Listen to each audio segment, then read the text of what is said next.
Neil DenBleyker, Radarman, second class. Well, my time in the Navy started in high school, basically. I joined the Navy Reserve at 17. My mother signed off and I went to the Navy Reserve. I didn't have a choice because, like I say, I was in the reserve in high school. I joined so I could get the $25 a month. We didn't, I mean, what it was in them days, we were considered poor.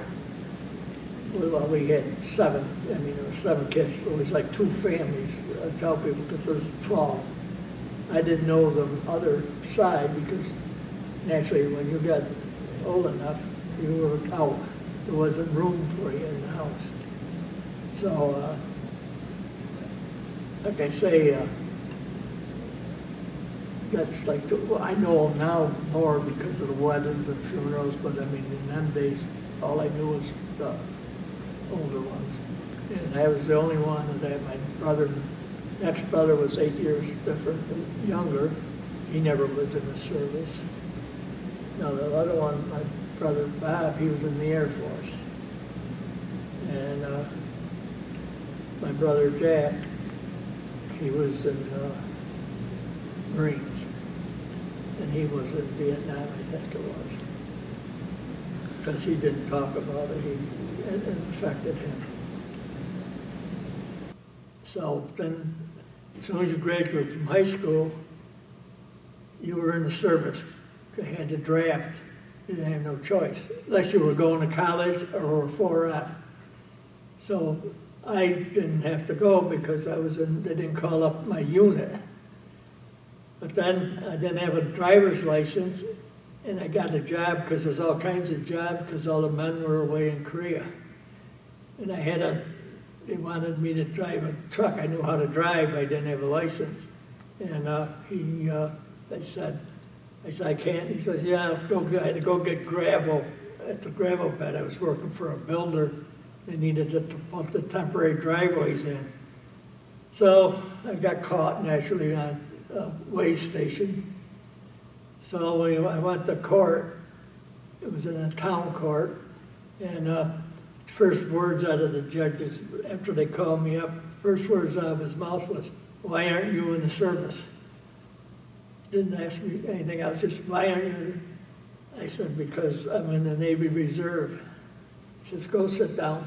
I sat down, said something to the thing, calls me back up. He says, you were in the reserve. Here's a letter ticket to your commanding officer at the Reserve Center. You're going regular. That was my punishment. So I did, went to the thing, give him my sea bag and my uniforms and all that. And now I had already done basic training because at the reserve in the summer when I graduated, I had to go to 12 weeks training. So now I'm going back to Bainbridge is where we did my basic, back, same place, did the same thing for another 12 weeks. And a lot of people had trouble. I didn't. You know, I was used to taking orders. So I didn't have no problem. And like I say, it was the same boot camp, only I was in the reserves. So then I had to go to school. So they'd give me 3 options for school. He says, so they named them off, and I just asked them because I didn't like school at that time. So I said, they wanted me to be a cryptographer. And that was a year in ET school and a year in cryptography. I said, no, that's 2 years, that's too long. So I said, well, then they wanted me to become an ET, electronic Texas. That was a year. I said, no, that's too long. I said, what else can I do if I got to go? What's the shortest school? He said, Radarman. I said, that's where I'm going. So I went to Class A radar school, and that was in the War College in Norfolk. We were the only listed school was there because I think they wanted to sort of see. I don't know why, but that's where we were. So I graduated, and as you graduate from the school, you get to pick a ship by how you grade. First guy, highest, got to pick, and then cross that ship off to hit a list. So I didn't want a carrier or a battle wagon in them days. So I picked a destroyer.